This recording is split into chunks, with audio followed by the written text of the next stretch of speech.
दोस्तों, महाभारत द्वापर युग के अंत समय का वह विनाशकारी महायुद्ध है जो दो पारंपरिक शत्रुओं धर्म और अधर्म के बीच लड़ा गया था। और इस महायुद्ध की रचना स्वयं परमपिता ब्रह्मा जी ने अपनी इच्छा शक्ति से की थी। परमपिता ब्रह्मा जी ने ऐसा किस लिए किया था और किस प्रकार किया था, महर्षि वेदव्यास जी ने भगवान श्री गणेश जी के सहयोग से अपने महाभारत नामक ग्रंथ में इसका पूरा उल्लेख किया है।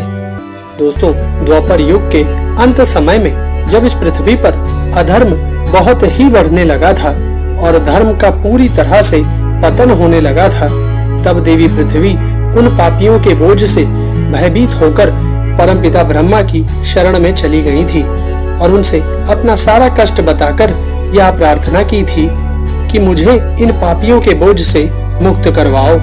पृथ्वी का यह दुख सुनकर ब्रह्मा जी सभी देवताओं को साथ लेकर भगवान विष्णु जी के पास आए थे और उनसे यह विनती की थी कि वह पृथ्वी का भार उतारने के लिए पृथ्वी पर अपना अंश अवतार लें। दोस्तों, जब भगवान विष्णु ने परमपिता ब्रह्मा की वह विनती स्वीकार कर ली थी, तब ब्रह्मा जी ने सभी देवताओं, गंधर्वों और अप्सराओं से भी यह कहा था कि तुम सभी भी पृथ्वी का भार उतारने के लिए अपने अंशों से पृथ्वी पर अपना अवतार लो अथवा अपने पुत्रों को उत्पन्न करो।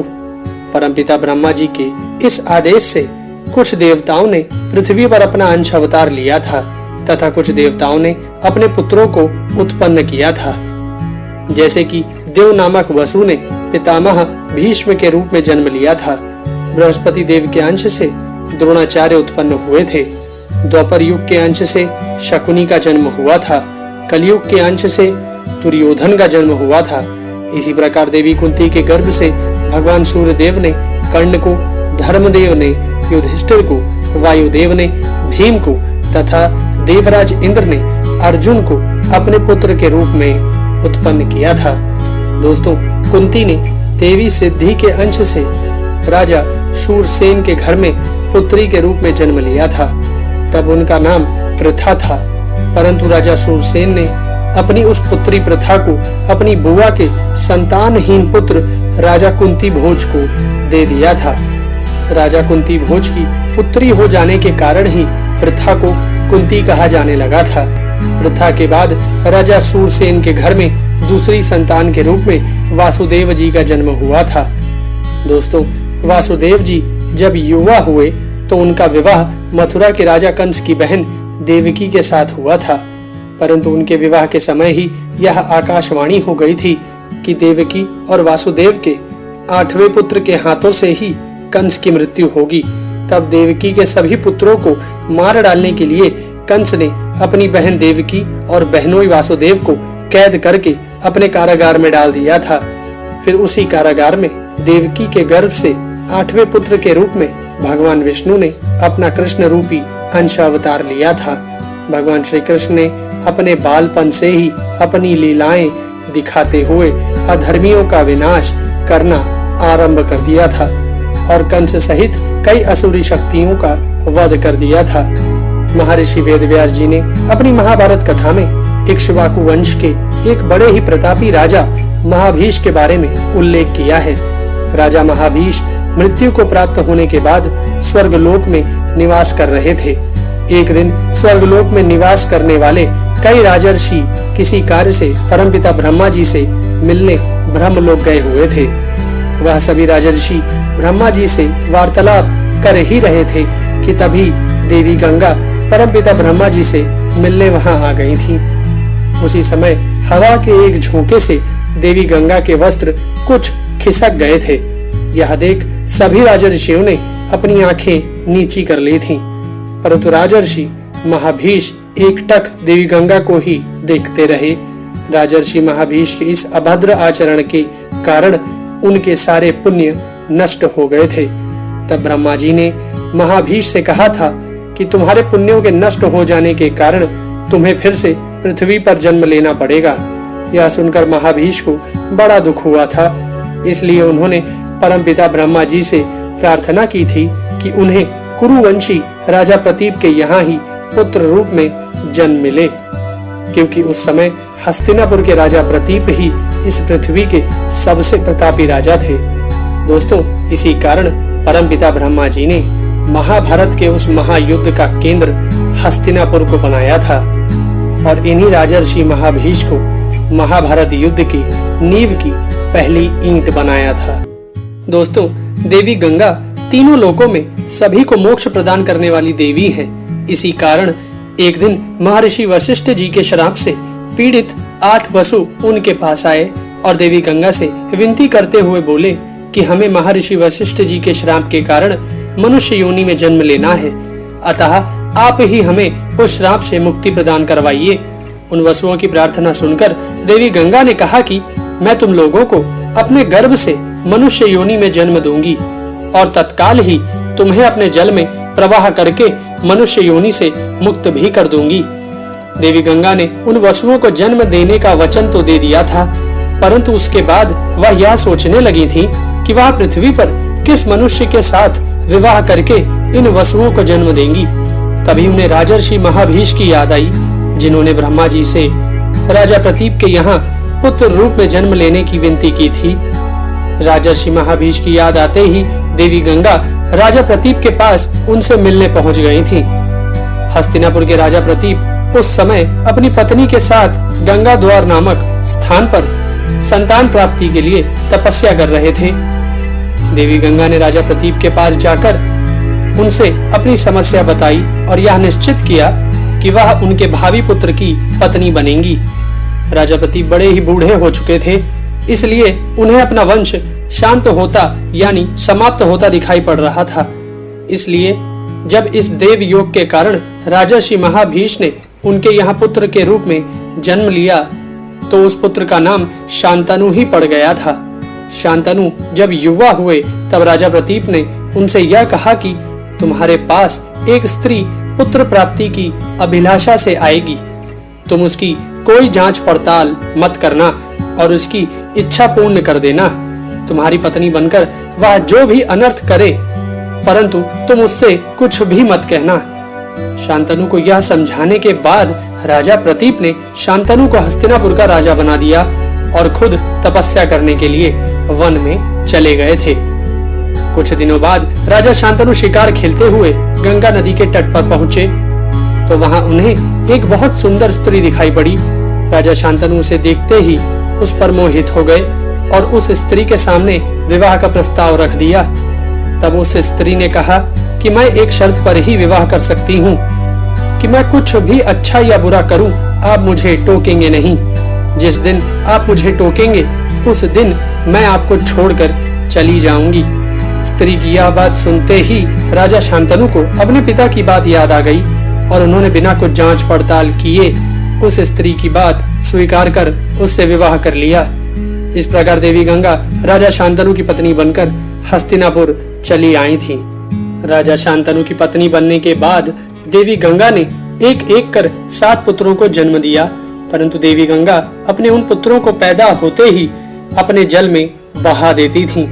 राजा शांतनु को यह अच्छा नहीं लगता था, परंतु वह इस भय से कुछ नहीं बोलते थे कि कहीं वह उन्हें छोड़कर न चली जाए। परंतु देवी गंगा ने जब अपने 8वें पुत्र को जन्म दिया और उसे भी वह अपने जल में बहाने के लिए जाने लगी तो राजा शांतनु से सहा नहीं गया और उन्होंने क्रोध में देवी गंगा को रोककर उससे पूछा कि तू कौन है, कैसी स्त्री है जो अपने ही पुत्रों को मार डालती है। राजा शांतनु की यह बात सुनकर गंगा ने कहा कि तुमने शर्त तोड़ी है, इसलिए अब मैं तुम्हारे साथ नहीं रहूंगी।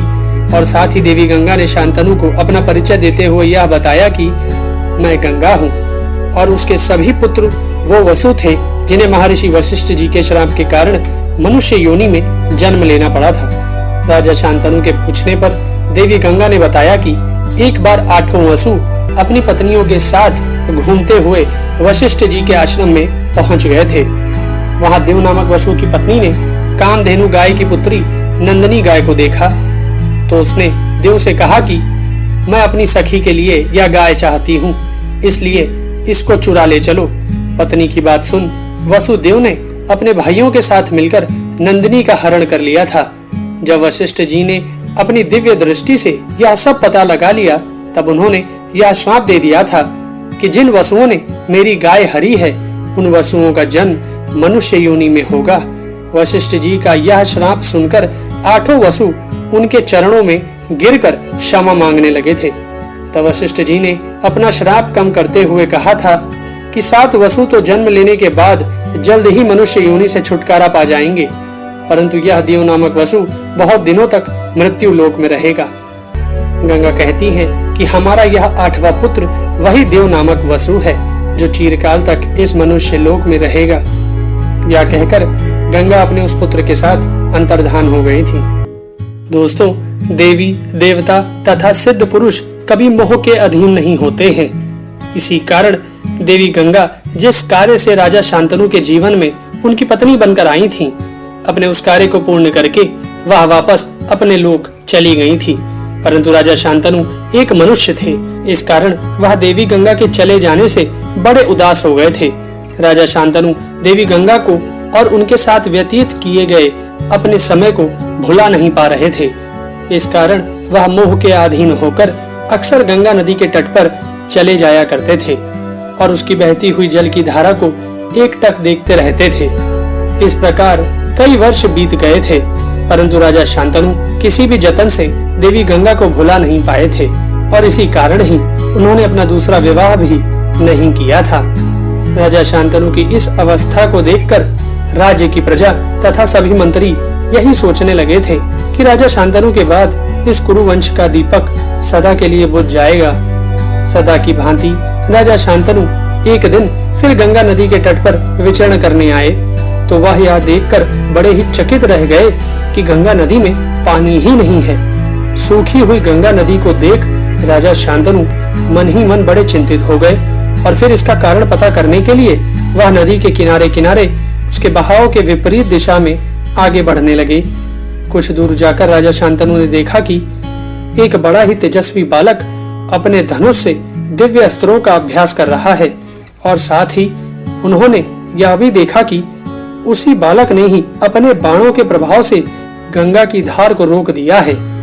एक बालक का ऐसा पराक्रम देख राजा शांतनु बड़े ही आश्चर्य में पड़ गए थे, परंतु साथ ही उन्हें उस बालक पर इस बात के लिए क्रोध भी आ गया था कि उसने उनकी पत्नी गंगा को अपने बाणों से आहत कर उनके जल के बहाव को रोक दिया था।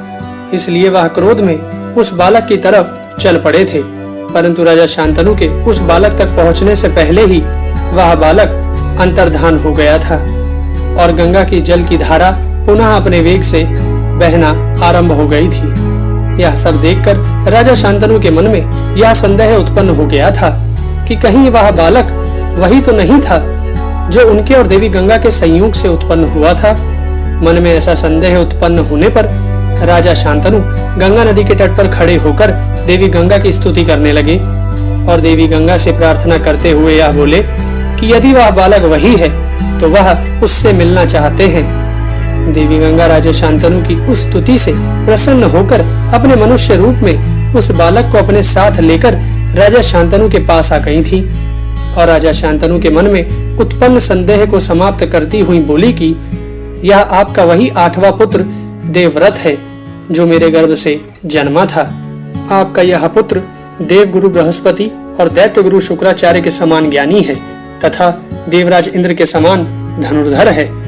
आपका पुत्र देवव्रत उन सभी अस्त्र और शस्त्रों का ज्ञाता है जिन अस्त्रों और शस्त्रों का ज्ञान परशुराम जी को है।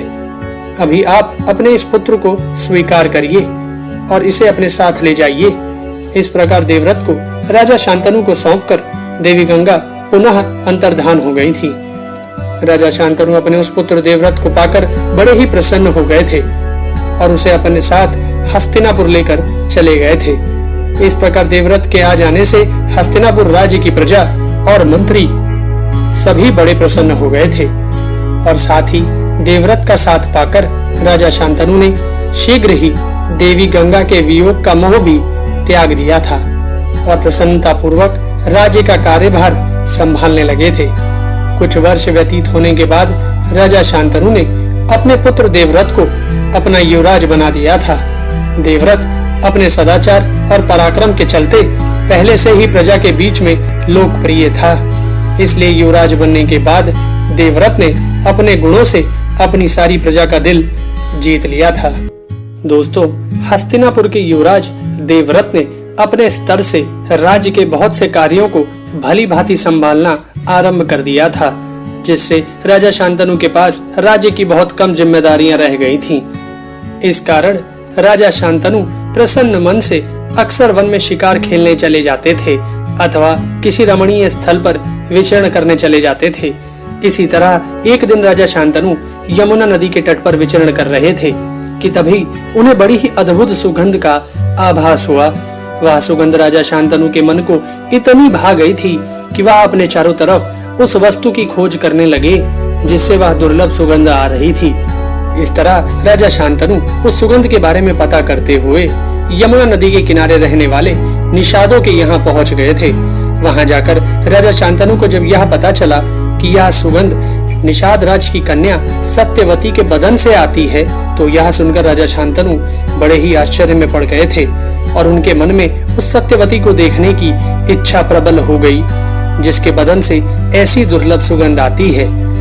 जो राजा शांतनु सत्यवती के बदन से आने वाली उस सुगंध से ही मोहित हो चुके थे, उन्होंने जब निषाद राज की रूपवती कन्या सत्यवती को देखा तो वह उसे देखते ही रह गए थे और उनके मन में सत्यवती को अपनी रानी बनाने की इच्छा जाग उठी थी। इसलिए राजा शांतनु ने निषाद राज के पास जाकर कहा कि मैं तुम्हारी कन्या सत्यवती के साथ विवाह करना चाहता हूँ। राजा शांतनु की यह बात सुनकर निषाद राज ने उनसे कहा कि यदि आप मेरी पुत्री सत्यवती के पुत्र को अपना उत्तराधिकारी बनाने का वचन देंगे तो ही मैं उसका विवाह आपके साथ करवा सकता हूँ। राजा शांतनु अपने पुत्र देवव्रत से बहुत प्रेम करते थे और साथ ही वह यह भी जानते थे कि उनका कोई भी भावी पुत्र देवव्रत के समान उत्तराधिकारी के योग्य नहीं हो सकता है। इस कारण उन्होंने निषाद राज की वह शर्त नहीं मानी थी और वापस अपनी राजधानी चले आए थे। परंतु वह सत्यवती और सत्यवती के बदन की उस दुर्लभ सुगंध को अपने दिल से नहीं निकाल पाए थे, जिसके कारण उनके जीवन में एक बार फिर से उदासी छा गई थी। निषाद राज की वह कन्या सत्यवती एक मत्स्य कन्या थी। उसका जन्म एक मछली के गर्भ से हुआ था। मछली के गर्भ से उत्पन्न होने के कारण सत्यवती के बदन से मछली जैसी दुर्गंध आती थी, इसलिए उस समय वह मत्स्यगंधा के नाम से जानी जाती थी। उस समय लोग उसके बदन से आने वाली दुर्गंध के कारण उसके पास नहीं आते थे। इस कारण मत्स्यगंधा अपने उन निषादों के समाज में भी अलग थलग पड़ गई थी। अपने बदन से आने वाली उस दुर्गंध के कारण मत्स्यगंधा को भी बड़ी लज्जा आती थी।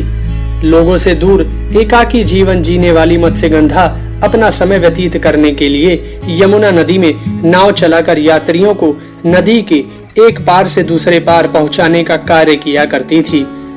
परंतु उसके बदन से आने वाली दुर्गंध के कारण बहुत कम यात्री ही उसकी नाव पर सवार होते थे। एक दिन सूर्यास्त के समय मत्स्यगंधा अपनी नाव को बांधकर अपने घर जाने वाली थी कि तभी महर्षि पराशर वहां आ गए। उन्हें यमुना नदी के पार जाना था, तो उन्होंने मत्स्यगंधा से नदी पार छोड़ने के लिए कहा। मत्स्यगंधा सूर्यास्त हो जाने के बाद भी महर्षि पराशर को नाव में बिठाकर उन्हें यमुना पार छोड़ने के लिए चल पड़ी। मत्स्यगंधा की नाव अभी यमुना नदी के बीच में ही पहुंची थी कि तभी बड़ी तेज हवाओं के साथ भीषण वर्षा होने लगी थी, जिससे मत्स्यगंधा की नाव डगमगाने लगी थी। इसलिए मत्स्यगंधा ने अपनी नाव को यमुना नदी के बीच में एक छोटे से टापू पर रोक दिया था। सूर्यास्त हो चुका था, इस कारण चारों तरफ अंधेरा छा गया था। तभी बारिश के पानी से भीगे हुए महर्षि पराशर के मन में काम वासना जाग उठी। तब उन्होंने आकाश में एक बहुत बड़ा ज्योतिषीय गठन देखा। महर्षि पराशर एक महान ज्योतिषाचार्य थे, इसलिए उन्होंने भविष्यवाणी की कि ग्रहों के संरेखन के दौरान एक महान व्यक्ति दुनिया में जन्म लेगा। तो महर्षि पराशर ने मत्स्यगंधा से कहा कि मैं तुम्हारे साथ समागम करना चाहता हूँ। महर्षि की यह बात सुनकर मत्स्यगंधा ने कहा कि मेरे बदन से तो मछली की दुर्गंध आती है मुनिवर, आप मेरे साथ कैसे समागम कर पाएंगे। तो महर्षि पराशर ने कहा कि मैं अपने तपोबल से तुम्हारे बदन की इस दुर्गंध को समाप्त कर दूंगा और उसे गंध युक्त बना दूंगा। यह बात सुनकर मत्स्यगंधा उनके साथ समागम करने को राजी हो गई थी। मत्स्यगंधा के राजी हो जाने के बाद महर्षि पराशर ने अपने कमंडल के जल को हाथ में लेकर उसे मंत्र से अभिमंत्रित कर मत्स्यगंधा के ऊपर डाला तो उसके बदन की दुर्गंध समाप्त हो गई और उसके स्थान पर उसके बदन से अद्भुत मन को मोह लेने वाली सुगंध आने लगी। मत्स्यगंधा के बदन की वह सुगंध 1 योजन तक फैल गई थी। इस कारण ही उसे मत्स्यगंधा के स्थान पर योजनगंधा कहा जाने लगा था। मत्स्यगंधा को योजनगंधा बना देने के बाद महर्षि पराशर ने उसके साथ समागम किया था, जिससे उसी समय योजनगंधा के गर्भ से एक पुत्र का जन्म हुआ था। योजनगंधा का वह पुत्र जन्म लेने के कुछ समय बाद ही 12 वर्ष के बालक के समान हो गया था। उस बालक को जन्म से ही वेदों का संपूर्ण ज्ञान था और सत्यवती का वही बालक आगे चलकर महर्षि वेदव्यास के नाम से प्रसिद्ध हुआ। इन्हीं महर्षि वेदव्यास जी ने इस महाभारत ग्रंथ की रचना की थी। दोस्तों, सत्यवती को मत्स्यगंधा से योजनगंधा बनाकर महर्षि पराशर ने उनके साथ समागम करके वेदव्यास जैसे तेजस्वी पुत्र को उत्पन्न किया था। उसके बाद महर्षि पराशर ने अपने तपोबल से सत्यवती को पुनः कन्या भाव प्रदान कर दिया था। इसी योजनगंधा सत्यवती पर मोहित हुए हस्तिनापुर के राजा शांतनु उसकी याद में बहुत परेशान रहने लगे थे। एक दिन देवव्रत ने अपने पिता के चेहरे पर जब यह परेशानी के भाव देखे तो उन्होंने अपने पिता से उनकी इस परेशानी का कारण पूछा। तब राजा शांतनु ने देवव्रत से कहा कि तुम मेरे एक ही पुत्र हो, कहीं तुम पर कोई विपत्ति आ गई तो हमारे वंश का क्या होगा? बस यही सोचकर मैं अक्सर परेशान हो जाता हूँ। राजा शांतनु ने देवव्रत को अपनी परेशानी का जो कारण बताया था उससे देवव्रत संतुष्ट नहीं हुए थे। इसलिए देवव्रत अपने सूत्रों से अपने पिता की परेशानी का कारण तलाशने लगे थे और शीघ्र ही देवव्रत ने अपने गुप्तचरों और राज्य के मंत्रियों द्वारा इस बात का पता लगवा लिया था कि उनके पिता की परेशानी का कारण निषाद राज की वह पुत्री सत्यवती है, जिससे उसके पिता राजा शांतनु विवाह करना चाहते हैं। जब देवव्रत को यह भी पता चला कि निषाद राज ने उनके पिता के सामने यह शर्त रखी थी कि यदि वह सत्यवती के पुत्र को अपना उत्तराधिकारी बनाएंगे तो ही उनकी पुत्री सत्यवती का विवाह उनके साथ हो सकता है, इसलिए देवव्रत स्वयं निषाद राज से मिलने गए थे और निषाद राज को यह समझाने की कोशिश की थी कि एक निषाद राज को इस बात से संतुष्टि क्यों नहीं है कि उसकी पुत्री का विवाह यदि राजा शांतनु के साथ हो जाएगा तो उसकी पुत्री हस्तिनापुर की रानी बन जाएगी। निषाद राज ने देवव्रत की बात सुनकर उनसे कहा कि सत्यवती जिस राजा की पुत्री है वह आप लोगों की ही बराबरी के हैं और उन्होंने भी मुझे बार बार यही संदेश भेजा है कि मेरी पुत्री का विवाह राजा शांतनु के साथ ही करना। इसी कारण मैंने सत्यवती के इच्छुक देवर्षि असित को भी विवाह के लिए मना कर दिया है। सत्यवती का पालन पोषण करने के नाते मैं भी सत्यवती का पिता ही हूँ और मेरी यही शर्त है कि हस्तिनापुर का राज्य मेरी पुत्री के पुत्र को ही मिले। निषाद राज की यह बात सुनकर देवव्रत उनसे कहते हैं कि मैं शपथ लेकर तुम्हें यह विश्वास दिलाता हूँ कि सत्यवती के गर्भ से उत्पन्न हुआ पुत्र ही हस्तिनापुर का राजा होगा। देवव्रत की यह बात सुनकर निषाद राज उनसे कहते हैं कि मुझे आप पर पूरा विश्वास है, परंतु भविष्य में आपके पुत्र सत्यवती के पुत्र से राज्य छीन भी तो सकते हैं। निषाद राज की यह बात सुनकर देवव्रत बड़ी दुविधा में पड़ गए थे। उनकी समझ में यह नहीं आ रहा था कि वह निषाद राज को विश्वास कैसे दिलाएं। इसलिए उन्होंने अपने पिता की प्रसन्नता के लिए निषाद राज के सामने सभी देवताओं को साक्षी मानकर यह प्रतिज्ञा कर ली थी कि वह कभी विवाह नहीं करेंगे और आजीवन ब्रह्मचर्य धर्म का पालन करेंगे। तब देवताओं ने देवव्रत की यह दुष्कर प्रतिज्ञा सुनकर यह कहा था कि ऐसी भीष्म प्रतिज्ञा करने के कारण देवव्रत का नाम भीष्म होना चाहिए। तभी से देवव्रत को भीष्म के नाम से पुकारा जाने लगा था। देवव्रत की यह प्रतिज्ञा सुनने के बाद निषाद राज बहुत संतुष्ट हो गए थे और तब देवव्रत सत्यवती को अपने साथ लेकर हस्तिनापुर चले आए थे और सत्यवती को अपने पिता राजा शांतनु को सौंप दिया था। दोस्तों, राजा शांतनु अपने लिए अपने पुत्र का यह त्याग देखकर बड़े ही प्रसन्न हुए थे। इसलिए उन्होंने अपने पुत्र को यह वरदान दिया था कि वह जब तक जीना चाहेगा तब तक मृत्यु उसका बाल भी बांका नहीं कर सकेगी। मृत्यु उससे पूछ कर ही उस पर अपना प्रभाव डाल पाएगी। दोस्तों, हस्तिनापुर की रानी बनने के बाद सत्यवती ने 2 पुत्रों चित्रांगद और विचित्रवीर्य को जन्म दिया था। यह दोनों ही राजकुमार बड़े ही होनहार और पराक्रमी थे। सत्यवती का ज्येष्ठ पुत्र चित्रांगद ने अभी युवा अवस्था में प्रवेश भी नहीं किया था कि तभी राजा शांतनु स्वर्गवासी हो गए थे। तब भीष्म ने सत्यवती सम्मति से उनके ज्येष्ठ पुत्र चित्रांगद को राजगद्दी पर बिठा दिया था।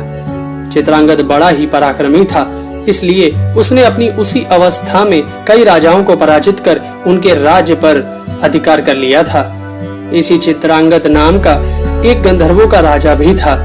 उसने जब यह देखा कि हस्तिनापुर का राजा चित्रांगद अपने बल तथा पराक्रम से देवता, मनुष्यों तथा असुरों को नीचा दिखा रहा है, तो उसने क्रोध में आकर हस्तिनापुर राज्य पर चढ़ाई कर दी थी। तब 3 वर्ष तक हस्तिनापुर के राजा चित्रांगद और गंधर्व राज चित्रांगद के बीच कुरुक्षेत्र के मैदान पर युद्ध चला था। गंधर्व राज चित्रांगद एक पराक्रमी योद्धा होने के साथ साथ बड़ा मायावी भी था। इसी कारण उसके हाथों से हस्तिनापुर के राजा चित्रांगद की मृत्यु हो गई थी। चित्रांगद की मृत्यु के बाद सत्यवती के छोटे पुत्र विचित्रवीर्य का हस्तिनापुर की राजगद्दी पर अभिषेक किया गया था। विचित्रवीर्य भी अभी युवा नहीं हुए थे, बालक ही थे, इसलिए सत्यवती ने भीष्म को उनका रक्षक बना दिया था। विचित्रवीर्य बड़ा ही आज्ञाकारी बालक था, इसलिए वह भीष्म की आज्ञा अनुसार अपने राज्य पर सफलतापूर्वक शासन करने लगा था। कुछ समय बाद जब विचित्रवीर्य युवा हुए, तब भीष्म और सत्यवती उनके विवाह के बारे में विचार करने लगे। तभी उन्हें यह समाचार मिलता है कि काशी नरेश अपनी 3 कन्याओं का स्वयंवर कर रहे हैं। तब भीष्म अपनी माता सत्यवती से आज्ञा लेकर अकेले ही उस स्वयंवर में चले गए थे। काशी नरेश की पुत्रियों के स्वयंवर में अकेले चले जाना भीष्म की बहुत बड़ी भूल थी, क्योंकि उनकी उम्र बहुत हो चुकी थी और साथ ही उन्होंने आजीवन ब्रह्मचर्य धर्म का पालन करने की प्रतिज्ञा भी की हुई थी। इस कारण उस स्वयंवर में उपस्थित सभी राजा उन पर हंसने लगे थे, जिसके कारण भीष्म को बड़ा ही क्रोध आ गया था। इसलिए उन्होंने काशी नरेश की 3 पुत्रियों को बलपूर्वक अपने रथ पर बिठा लिया था और वहां उपस्थित सभी राजाओं से यह कहा था कि मैं अपने भाई विचित्रवीर्य के लिए काशी नरेश की एक पुत्री का रिश्ता मांगने आया था, परंतु तुमने मेरा उपहास किया है। अभी मैं काशी नरेश की 3 पुत्रियों का बलपूर्वक हरण कर रहा हूँ। तुम सभी राजा मिलकर या तो मुझे जीत लो या फिर हार कर भाग जाओ यहाँ से। भीष्म की यह चुनौती सुनकर सभी राजाओं ने मिलकर अपनी सेना के साथ अकेले भीष्म पर धावा बोल दिया था, परंतु भीष्म ने अकेले ही राजाओं को उनकी सेना सहित परास्त कर दिया था और काशी नरेश की 3 पुत्रियों का हरण करके हस्तिनापुर वापस चले आए थे। हस्तिनापुर आकर भीष्म ने काशी नरेश की उन 3 पुत्रियों अंबा, अंबिका और अंबालिका को अपने भाई राजा विचित्रवीर्य को समर्पित कर दिया था, परंतु उस समय काशी नरेश की बड़ी पुत्री अंबा ने भीष्म से यह कहा था कि मैं पहले से ही मन राजा शाल्व को अपना पति मान चुकी हूँ और इसमें मेरे पिता की भी सहमति थी, इसलिए आप मेरे साथ धर्म के अनुसार न्याय कीजिए। अंबा की यह बात सुनकर भीष्म ने सत्यवती और ब्राह्मणों से विचार विमर्श किया और फिर अंबा को उसके इच्छानुसार जाने की अनुमति दे दी। अंबा के जाने के बाद अंबिका और अंबालिका का विवाह राजा विचित्रवीर्य के साथ कर दिया गया था। अंबिका और अंबालिका जैसी पत्नियों को पाने के बाद राजा विचित्रवीर्य बड़ा ही कामासक्त हो गया था। इस कारण वह विवाह के 7 वर्ष बाद क्षय रोग से पीड़ित हो गया। राजा विचित्रवीर्य की बहुत चिकित्सा कराई गई, परंतु वह स्वस्थ नहीं हो पाया और उसी क्षय रोग के कारण मृत्यु को प्राप्त हो गया। दोस्तों, देवी सत्यवती अपने पुत्र राजा विचित्रवीर्य की मृत्यु से इस कारण बहुत ही ज्यादा दुखी हो गई थी, क्योंकि विचित्रवीर्य अपनी पत्नियों से संतान उत्पन्न किए बिना ही परलोकवासी हो गया था। कुछ दिन व्यतीत होने के बाद सत्यवती ने भीष्म को अपने पास बुलाया था और उनसे कहा कि अभी हमारे वंश की रक्षा का भार तुम पर ही है, इसलिए तुम अपने भाई विचित्रवीर्य की दोनों पत्नियों से संतान उत्पन्न करके वंश की रक्षा करो और साथ ही हस्तिनापुर के राज्य सिंहासन पर बैठकर प्रजा का पालन करो। सत्यवती की यह बात सुनकर भीष्म ने तब यह कहा था कि माता, मैंने आपके विवाह के समय जो राजपद का त्याग कर सदा के लिए ब्रह्मचर्य धर्म का पालन करने की प्रतिज्ञा की थी, अपनी उस प्रतिज्ञा को मैं कभी नहीं तोड़ सकता हूँ। इसलिए ना तो मैं हस्तिनापुर के सिंहासन पर बैठ सकता हूँ और ना ही अपने भाई की पत्नियों से पुत्र उत्पन्न कर सकता हूँ। भीष्म से इस प्रकार का उत्तर पाकर सत्यवती इस सोच में पड़ गई थी कि वह किस प्रकार अपने वंश की रक्षा करे। ऐसे में सत्यवती को महर्षि पराशर से उत्पन्न अपने पहले पुत्र महर्षि वेदव्यास की याद आ जाती है और वह भीष्म से अपने पुत्र महर्षि वेदव्यास के बारे में सब कुछ बताकर उनकी सहमति से अपने पुत्र व्यास जी का स्मरण करती है। महर्षि वेदव्यास जी बड़े ही तपस्वी ऋषि तथा पुण्य आत्मा योगी थे। इस कारण उन्हें भगवान श्री कृष्ण द्वैपायन अथवा भगवान वेदव्यास कहकर पुकारा जाता था। जिस समय भगवान व्यास जी की माता सत्यवती ने उनका स्मरण किया था, उस समय भगवान व्यास जी हस्तिनापुर से इतनी दूरी पर थे कि वहां से हस्तिनापुर पहुंचने में एक घुड़सवार को 1 सप्ताह से अधिक समय लग सकता था। परंतु भगवान वेदव्यास जी अपने अद्भुत तपोबल और योग बल के कारण अपनी माता सत्यवती के स्मरण करते ही उनके सामने उपस्थित हो गए थे। तब देवी सत्यवती ने अपने पुत्र भगवान वेदव्यास को आज्ञा देते हुए यह कहा था कि तुम्हारा भाई विचित्रवीर्य निसंतान ही परलोक से धार गया है, इसलिए तुम उसकी पत्नियों से पुत्र उत्पन्न करके उसके वंश की रक्षा करो। भगवान वेदव्यास जी अपनी माँ की आज्ञा का उल्लंघन नहीं कर सकते थे। इस कारण अपनी माँ की आज्ञा को स्वीकार करते हुए यह बोले थे कि मैं इस कक्ष में बैठा हूँ। आप विचित्रवीर्य की दोनों पत्नियों से कहो कि वह निर्वस्त्र होकर कक्ष में आए और मेरे सामने से चलती हुई चली जाएं। अपने पुत्र की यह बात सुनकर देवी सत्यवती उस कक्ष से बाहर चली गई थी और भगवान वेदव्यास एक आसन पर योग मुद्रा में विराजमान हो गए थे। जब देवी सत्यवती ने विचित्रवीर्य की पत्नियों अंबिका और अंबालिका से कहा कि वह कक्ष में बैठे भगवान वेदव्यास जी के सामने से निर्वस्त्र होकर चली जाएं, तो वह दोनों पहले तो इस कार्य के लिए राजी नहीं हुई थी, परंतु फिर वंश की रक्षा के लिए उन दोनों ने ऐसा करना स्वीकार कर लिया था और साथ ही अपनी एक दासी को भी निर्वस्त्र करवाकर साथ में ले गई थी। जब अंबिका और अंबालिका निर्वस्त्र होकर भगवान व्यास जी के सामने से जा रही थी, उस समय अंबिका ने लज्जा के कारण अपनी दोनों आंखें बंद कर ली थी। इस कारण उससे उसके गर्भ में एक नेत्रहीन बालक उत्पन्न हुआ था, जिसका नाम धृतराष्ट्र रखा गया था। धृतराष्ट्र के रूप में हंस नामक एक गंधर्व ने जन्म लिया था। इसी प्रकार अंबालिका भगवान वेदव्यास के सामने आने पर भय से कांपती हुई पीली पड़ गई थी, जिसके कारण उसके गर्भ से जो पुत्र उत्पन्न हुआ वह बालक पीले रंग का तथा पांडु रोग से ग्रसित था। इसी कारण उस बालक का नाम ही पांडु पड़ गया था। गंधर्व हंस के छोटे भाई ने ही पांडु के रूप में जन्म लिया था। परंतु अंबिका और अंबालिका ने अपनी जिस दासी को निर्वस्त्र करके अपने साथ अपना सहयोग करने के लिए ले गई थी, वह दासी भी भगवान वेदव्यास जी के योग बल से गर्भवती हो गई थी। परंतु वह दासी बड़ी निर्भीक होकर भगवान वेदव्यास जी के सामने आई थी, इसलिए उस दासी के गर्भ से स्वयं भगवान धर्मराज ने पुत्र रूप में जन्म लिया था और उस बालक का नाम रखा गया था विदुर। दोस्तों, अंबिका के गर्भ से हंस नामक गंधर्व ने तथा अंबालिका के गर्भ से गंधर्व हंस के छोटे भाई ने पुत्र रूप में जन्म लिया था। परंतु उनकी दासी जो कि शूद्र थी, उसके गर्भ से स्वयं भगवान धर्मराज के पुत्र रूप में जन्म लेने का कारण एक श्राप था। प्राचीन काल में मांडव्य नाम के एक तपस्वी ब्राह्मण थे। वह अपने आश्रम के बाहर एक पेड़ के नीचे खड़े होकर तपस्या कर रहे थे और साथ ही उन्होंने अपनी तपस्या पूरी होने तक मौन व्रत धारण कर रखा था। एक बार कुछ लुटेरे बहुत सा धन लूटकर भाग रहे थे और राजा के सिपाही उनका पीछा कर रहे थे। लुटेरे सैनिकों से बचते हुए मांडव्य जी के आश्रम में पहुंच गए और उनके आश्रम में लूट का धन छिपाकर सैनिकों से बचने के लिए वहीं छिप भी गए। कुछ देर बाद उन डाकुओं को खोजते हुए राजा के सिपाही वहां आए। सिपाहियों ने मांडव्य जी से उन डाकुओं के बारे में पूछा तो मौन व्रत में होने के कारण उन्होंने सिपाहियों को कोई उत्तर नहीं दिया। तब सैनिकों ने मांडव्य जी के आश्रम की तलाशी लेनी शुरू कर दी।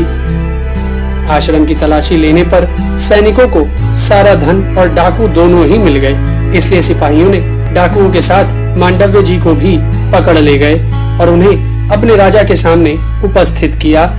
और राजा ने भी सभी डाकुओं के साथ मांडव्य मुनि को भी सूली पर चढ़ाने का आदेश दे दिया। सिपाहियों ने मांडव्य मुनि को सूली पर तो चढ़ा दिया, परंतु कई दिन बीत जाने पर भी उनकी मृत्यु नहीं हुई। मांडव्य मुनि सूली पर लटके हुए ही एक दिन बहुत से ऋषियों का स्मरण करते हैं तो रात्रि के समय कई ऋषि पक्षियों के रूप में उनके पास आ जाते हैं। सभी ऋषि जब मांडव्य मुनि को सूली पर लटका हुआ देखते हैं तो उन्हें बड़ा दुख होता है। वे मांडव्य जी से पूछते हैं कि उन्होंने ऐसा क्या अपराध किया था जिसकी उन्हें यह सजा मिली है। तो मांडव्य मुनि उन्हें पूरी बात बताते हैं और कहते हैं कि यह मेरे ही किसी अपराध का फल है। पहरेदार जब यह देखते हैं कि ऋषि को सूली पर चढ़ाए बहुत दिन हो गए हैं परंतु यह अभी तक जीवित है तो वह यह खबर अपने राजा तक पहुंचा देते हैं। यह खबर सुनकर राजा को आभास हो जाता है कि उससे बहुत बड़ी भूल हो गई है। इस कारण वह जल्दी से मांडव्य मुनि को सूली से नीचे उतरवाकर उनके चरणों में गिरकर क्षमा याचना करने लगता है। मांडव्य मुनि राजा को क्षमा कर देते हैं परंतु बहुत उपाय करने पर भी मांडव्य मुनि के शरीर से शूल नहीं निकल सका। तब उस शूल को बाहर से ही काट दिया गया। तब मांडव्य मुनि ने अपने शरीर में गड़े हुए उस शूल के साथ ही अपनी तपस्या पूरी की और दुर्लभ लोक प्राप्त कर लिए। मांडव्य मुनि जब इस मृत्यु लोक को त्याग कर पुण्य लोक में पहुंचे तब उन्होंने एक दिन धर्मराज की सभा में जाकर उनसे पूछा था कि मैंने अनजाने में ऐसा कौन सा पाप किया था जिसके कारण मुझे सूली पर चढ़ाने की सजा मिली थी और साथ ही अंत समय तक सूली का वह शूल मेरे शरीर में धंसा रहा। तब धर्मराज ने मांडव्य मुनि से कहा कि आपने बचपन में एक छोटे से पतिंगे की पूंछ में सींग गड़ा दी थी, इसी कारण आपको वह कष्ट भोगना पड़ा था। धर्मराज की बात सुनकर मांडव्य मुनि ने उनसे कहा कि बालक 12 वर्ष की अवस्था तक जो कुछ करता है उससे उसे अधर्म नहीं होता है, क्योंकि उस अवस्था में उसे धर्म अधर्म का ज्ञान नहीं रहता है। तुमने मुझे एक छोटे से अपराध का बहुत बड़ा दंड दिया है, इसलिए तुम्हें शूद्र योनि में जन्म लेकर मनुष्य बनना पड़ेगा। और आज से मैं संसार में कर्म फल की यह मर्यादा स्थापित करता हूँ कि 14 वर्ष की अवस्था तक किए गए कर्मों का मनुष्य को पाप नहीं लगेगा। मांडव्य मुनि के इसी श्राप के कारण ही धर्मराज को शूद्र योनि में विदुर के रूप में जन्म लेना पड़ा था। दोस्तों, अंबिका से उत्पन्न हुआ पुत्र धृतराष्ट्र जहाँ शारीरिक रूप से बड़ा ही बलवान था, वहीं अंबालिका का पुत्र पांडु एक बहुत बड़ा धनुर्धर था और दासी पुत्र विदुर बड़ा ही धर्मज्ञ और विद्वान था। धृतराष्ट्र जन्म से ही अंधे थे, इस कारण पांडु को ही युवा होने पर हस्तिनापुर का राजा बनाया गया था। पांडु को राजगद्दी पर बिठाने के बाद देवी सत्यवती अपने दोनों पौत्रों धृतराष्ट्र और पांडु के विवाह के विषय में भीष्म से विचार विमर्श करने लगी थी।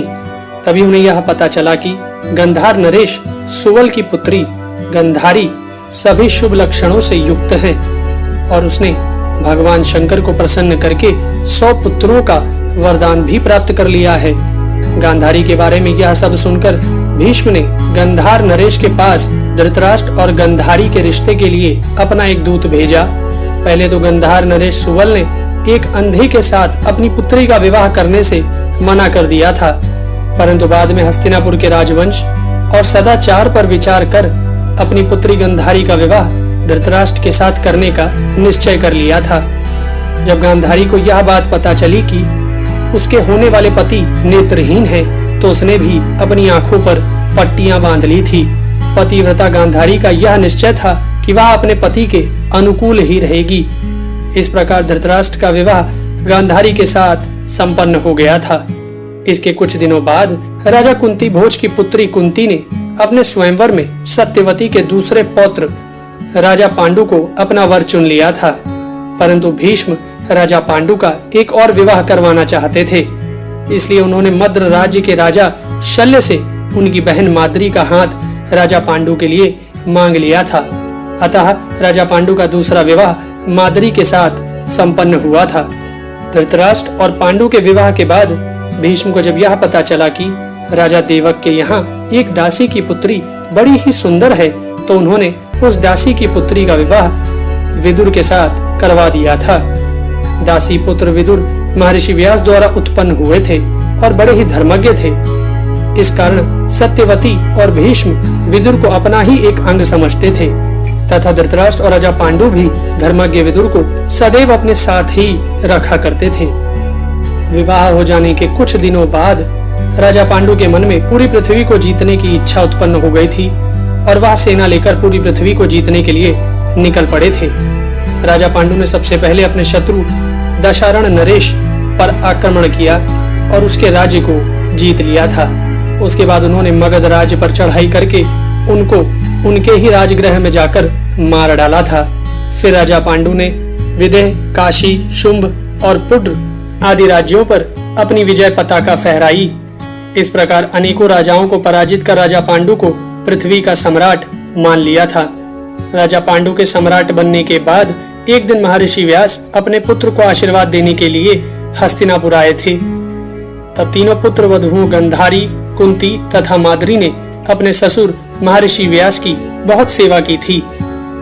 उस समय महर्षि व्यास जी एक नेत्रहीन की तरह जीवन जी रही गांधारी की सेवा से बड़े ही संतुष्ट हुए थे। इसलिए उन्होंने गांधारी से एक मनचाहा वर मांगने को कहा था। तब पतिव्रता गांधारी ने महर्षि व्यास से यह विनती की थी कि उन्हें भगवान शिव के वरदान से जो 100 पुत्र प्राप्त होने वाले हैं, मेरे वह सभी पुत्र मेरे पति की तरह बलशाली हों और साथ में मुझे एक पुत्री भी प्राप्त हो।